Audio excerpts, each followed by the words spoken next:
Olá, eu sou Ângelo, professor de Biologia, e eu estou aqui para resolver uma questão, aliás, 3 questões que foram enviadas para mim, na verdade, né? Pela Ana Paula, né? Ana Paula de Lindóia, tá bom? Eu não sei exatamente se isso aqui é uma tarefa de casa, se é para estudo, enfim, eu não sei se isso aqui qual é a razão dessas questões, mas enfim, eu quero aproveitar também e dizer que vocês podem fazer o mesmo que ela fez, né? Mandar alguma coisa para que eu possa tentar ajudar vocês. No caso, o que ela está estudando aqui é genética, né? Então eu tenho aqui as questões. Então eu não estou produzindo uma apresentação muito sofisticada, porque eu quero resolver isso logo, porque eu não sei realmente se ela está precisando disso para amanhã. Então vamos lá. Nessa questão está dizendo aqui: nos coelhos a cor preta dos pelos é dominante em relação à cor branca, né? Então o que acontece aqui? Isso é uma coisa muito comum em animais, né? O pelo é condicionado por um gene, né? De herança simples, né? E essa cor de pelo, nesse caso dessa questão, é uma dominância simples e completa. Então aqui, no caso, a cor preta dos pelos é dominante em relação à cor branca. Então, nós usamos em genética uma regrinha básica, né? Que é o seguinte: para dar o nome do gene, vamos colocar aqui, ó, o nome do gene. O nome do gene é sempre a primeira letra da característica recessiva, que no caso é B de branca, tá? Então, e aí o que nós fazemos? A cor preta é dominante, então vai acontecer o seguinte: aí a gente coloca aqui preta, a cor preta vai ter sempre um B maiúsculo, né? Porque se o B é dominante, basta ter uma letra B maiúscula, né? Para que o gene dê ao animal a cor preta, né? E a cor branca, vamos colocar aqui, ó, cor branca, né? Vai ser Bzinho, Bzinho. Então, o que quer dizer? Já que o branco é recessivo, toda vez que aparecer 2 vezes o B minúsculo, o animal vai ter a cor branca, tá? Então, o que acontece aqui? Essa é a interpretação do enunciado. Cruzaram-se coelhos pretos heterozigotos entre si, tá? E nasceram 360 filhotes. Então vamos colocar aqui a situação do problema. Cruzaram-se coelhos pretos heterozigotos. Quer dizer o quê? O casal da geração, vou colocar bem por aqui, parental, né? Ele é preto, porém heterozigoto. Ele é preto, Bzão, porém, já que ele é heterozigoto, ele precisa ter o Bzinho, tá? E o outro animal também é preto, porém heterozigoto. Tá legal? Então, aqui nós temos essa situação. Então, nós temos 2 jeitos de resolver. Como é a primeira lei, você pode até fazer uma ligação direta aqui, ó. Cada letrinha dessa, na primeira lei de Mendel, se separa, né? E aí, um gameta daqui vem para cá cruzar com outro gameta desse outro animal. Então vai ficar Bzão e Bzão. Depois vem aqui mais uma, né, combinação, vai ficar Bzão e Bzinho. Depois aqui, ó, vamos para o segundo gene, de novo Bzão, Bzinho, tá? Bzão e Bzinho, tá? Bom, Ana Paula, aliás, né, deve saber que a gente sempre coloca a letra do dominante na frente só para não embaralhar muito as informações. E a última combinação possível é essa aqui, Bzinho, Bzinho, tá? Então, o que aconteceu? Dessa combinação desse cruzamento, nasceram 360 filhotes. Porém, os possíveis genótipos deles são esses aqui, tá? Dos 360 filhotes. Ou então, talvez ela esteja aprendendo dessa forma, que é o quadrado de Punnett, né? Que é uma forma de organizar os gametas e os cruzamentos, dando uma organização à resolução da questão e uma boa visualização dos resultados. Então, o que você faz? Cancela essa aqui, que é dos gametas, e coloca Bzão e Bzinho. Quer dizer, separa cada gene aqui, vai ficar num gameta. Lembra? Primeira lei de Mendel, tá? Os fatores se separam durante a formação dos gametas. Então, vai uma letrinha em cada quadradinho, tá bom? Aí depois é só juntar, ó, Bzão, Bzão, Bzão, Bzinho, aqui de novo, Bzão, Bzinho, e aqui, o que deu? Bzinho e Bzinho. A mesma coisa desse, eu não sei como, né, ela está aprendendo, mas em todo caso, fica aqui as duas formas. Então, vamos ver o seguinte. O resultado foi o quê?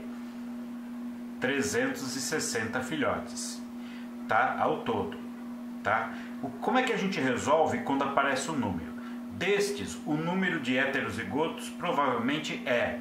Então veja, tanto aqui como aqui. Olha, aqui a gente percebeu de que em 4 possibilidades eu tive 2/4, né? Ou seja, a metade deles foi heterozigoto. Aqui também a gente vê, olha, o Bzão e o Bzinho, Bzão e Bzinho. Então, deu 2/4, 2/4 ou 50% de Bzão e Bzinho, tá? Então, 2/4 ou 50%, ou ainda você pode simplificar a fração, metade, tá? Se 2/4, né, nasceram com heterozigose, então é metade. Então o que você faz? Quando aparece um número assim, você pega, você quer saber quantos foram os héteros? Metade deles foram heterozigotos.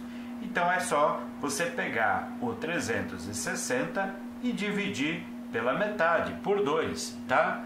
Me dividindo pela metade vai dar 180. Ou seja, é como se você estivesse fazendo 360 vezes meio, tá? Então o que vai dar? 360 dividido por 2, que é igual a 180. E tem a resposta C, que é 180. Tá legal? Bom, na segunda questão, está dizendo assim: numa família de 9 filhas, a probabilidade de um 10º filho ser homem, qual é?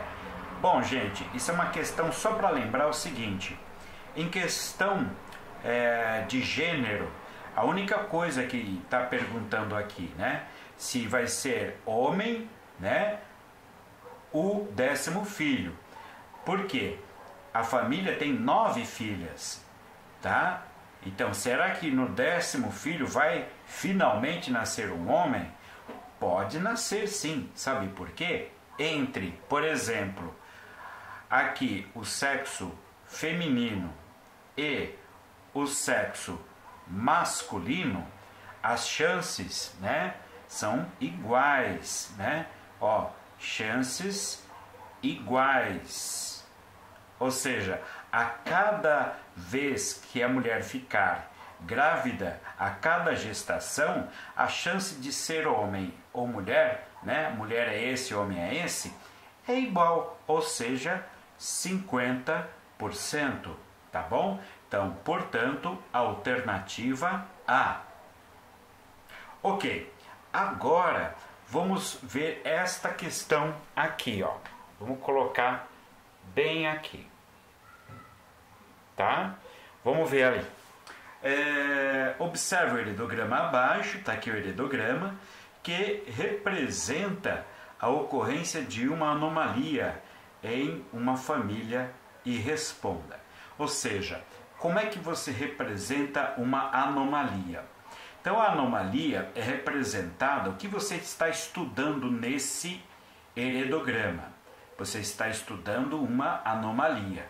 Então, aqueles que são afetados pela anomalia são pintados, são preenchidos. Então, aqueles estão na cor preta. Aqueles que não são afetados estão na cor branca, tá? Então, geralmente é assim que se faz, tá? Porém, existe uma situação, né? Que é uma situação que vai definir essa representação, que é a primeira pergunta. A anomalia, ela é causada por um gene recessivo ou por um gene dominante? Então, como é que a gente pode saber, né, qual é a dominante, qual é a recessiva? Então, vamos ver 3 questões básicas para resolver essa questão, tá? Então, primeiro, você pode estabelecer uma regrinha básica, tá? Vamos colocar aqui uma regra, tá? Que é uma regrinha básica. Essa regra é a seguinte: primeiro, você pode verificar quem é dominante ou quem é recessivo pelo número de afetados, tá? Pelo número de afetados. Depois, você pode ver, segunda regrinha, se tem afetados em todas as gerações. Isso é uma outra condição que também você pode ver. Depois, você pode ver o seguinte, terceira possibilidade, né?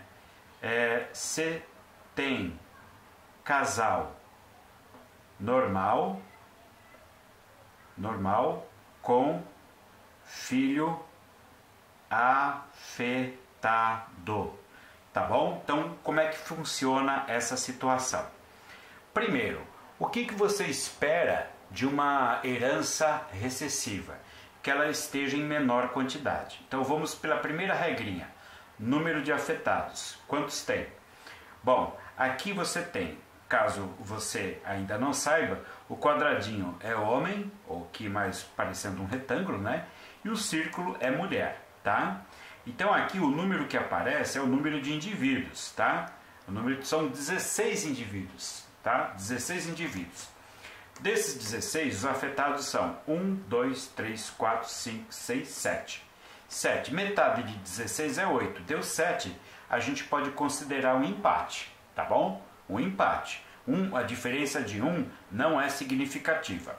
Porém, se tem 7 afetados, então tem normais a mais. Então, se a maioria, mesmo que em pequena margem, é normal, dá uma ideia do que a gente quer saber. Ou seja, o afetado é recessivo, porque ele está em menor quantidade. Porém, é o que eu falei, ele está apenas com 1 a menos. Se ele está apenas com 1 a menos, não é um critério muito seguro, porque o heredograma ele está representando uma situação real. Então vamos ao segundo critério. Pelo primeiro critério, deu o quê? Deu que ele é recessivo. Segundo critério, tem afetados em todas as gerações? Por que essa pergunta? Porque geralmente os afetados, eles geralmente, né, pulam uma geração. Não é que eles são obrigatórios, eu diria que não é nem geralmente o termo certo, mas que eventualmente eles podem saltar uma geração e reaparecer na outra. Por exemplo, olhos claros. Você pode ter olhos claros, os seus pais não, mas os seus avós têm. Então, os olhos claros pularam a geração dos seus pais e reapareceram em você. Então, aqui é a mesma coisa. Uma pista boa para saber se é recessivo é quando salta uma geração. Porém, aqui vocês podem ver que tem afetados em todas as gerações. Então, esse segundo critério já não foi seguido à risca. Ou seja, pelo primeiro critério, né, número de afetados deu empate técnico, porém com uma vantagem para normal. Então, pelo primeiro critério, está mais para ser recessivo. Pelo segundo critério, já não está. Por quê? Porque aparece afetado em todas as gerações. Então, vamos para o terceiro, que é o critério de desempate. Então, como é esse critério de desempate? É mais ou menos assim. Se você tem um casal normal com filho afetado, é porque o fator ou a anomalia, né, é recessiva, tá? E eu vou explicar melhor nesse outro papelzinho, tá bom? Então vai ficar mais ou menos assim.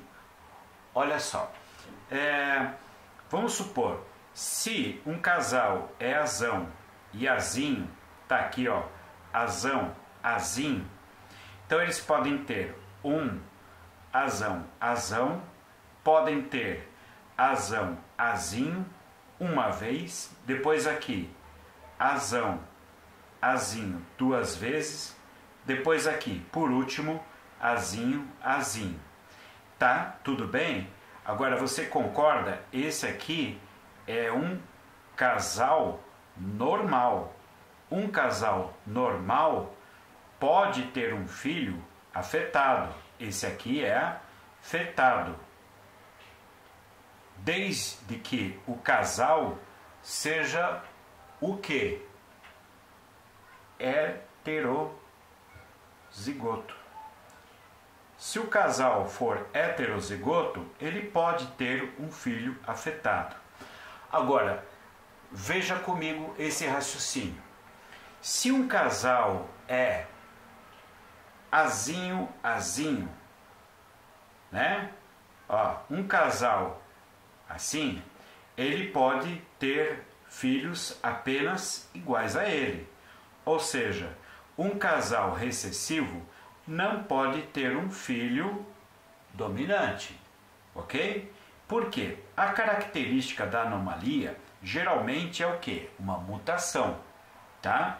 Então, um casal azinho-azinho já é um casal afetado.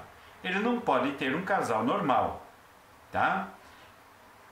Agora, se acontecer isso, é porque o gene é dominante. Então, provavelmente, o gene é mutante. Então, provavelmente, essa característica é uma característica dominante. No caso aqui, olha só, se você encontrar algum casal normal que tem um filho afetado, é porque o que aconteceu? A característica é dominante. É assim que a gente vê. Então, o que você tem que fazer? Voltando aqui ao caso do heredograma.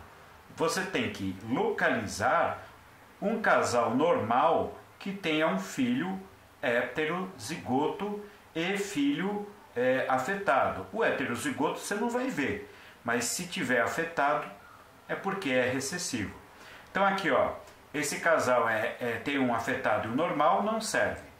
Esse casal também não serve, tá? Porque tem um afetado e um normal. Agora esse casal aqui, por exemplo, 7 e 8, eles são normais. Então, se eles são normais, tá? Por que eles tiveram um filho afetado? Eles tiveram um filho afetado, só tem uma justificativa.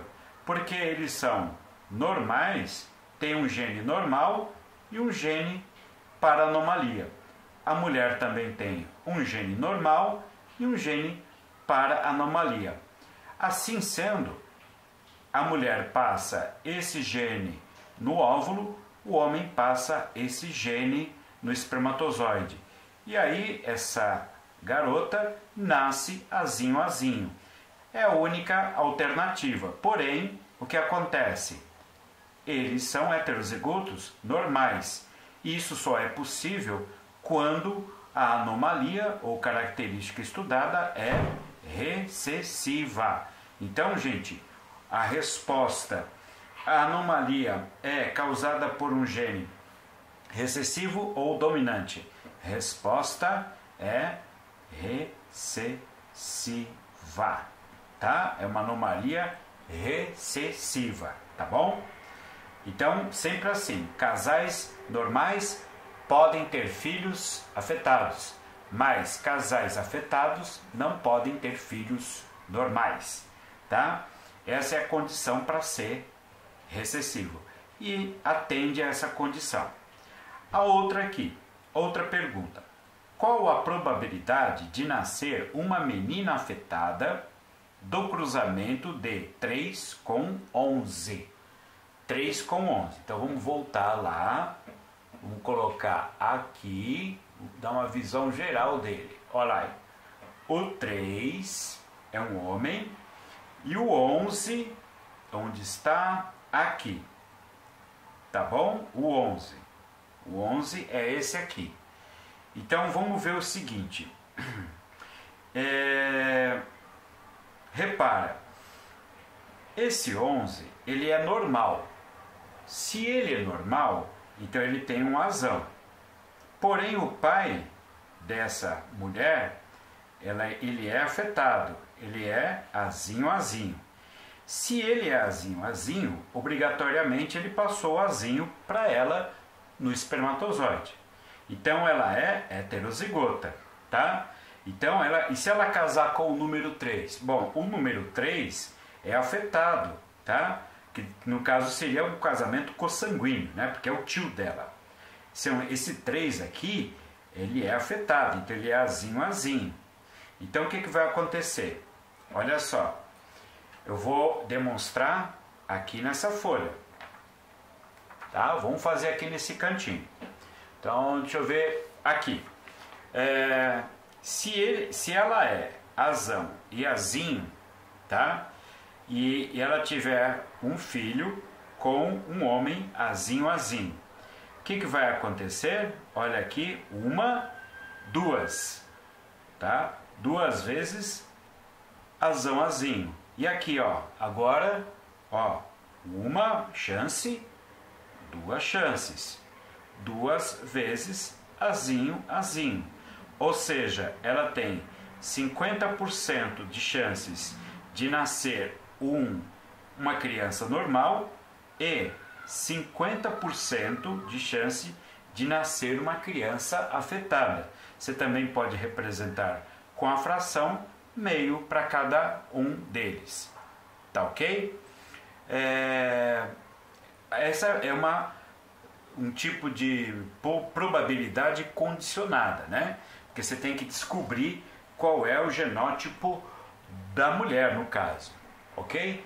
Bom, então como é que fica aqui? Qual é a probabilidade de nascer uma menina afetada do cruzamento, tá? 3 com 1. Bom, de ser afetado, aí tem um detalhe. De ser afetado é 50%, certo? 50%. Mas aqui ele acrescenta mais uma pergunta. Além de ser afetado, tem que ser uma menina afetada. Então, como aconteceu aqui, ó, no outro exercício, que foi esse aqui, ó, a chance de nascer menina é 50%. Então, nascer afetado é 50%, nascer menina é 50%. Então o que você faz? Né? Então o que você faz? É a metade disso, ok? Ou seja, de nascer menina, que é assim, vai ser 25%. Gente, toda vez que perguntar o sexo do descendente, qualquer que seja o resultado, você tem que dividir por 2. Por quê? A chance de ser menino é igual à chance de ser menina. 50% de ser afetado, mais 50% de ser menina, que dá 25%. Tá bom, gente?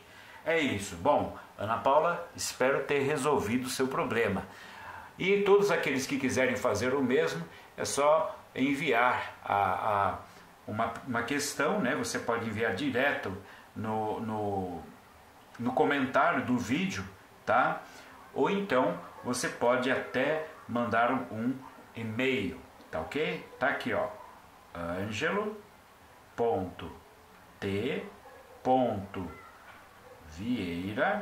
tá? @terra.com.br,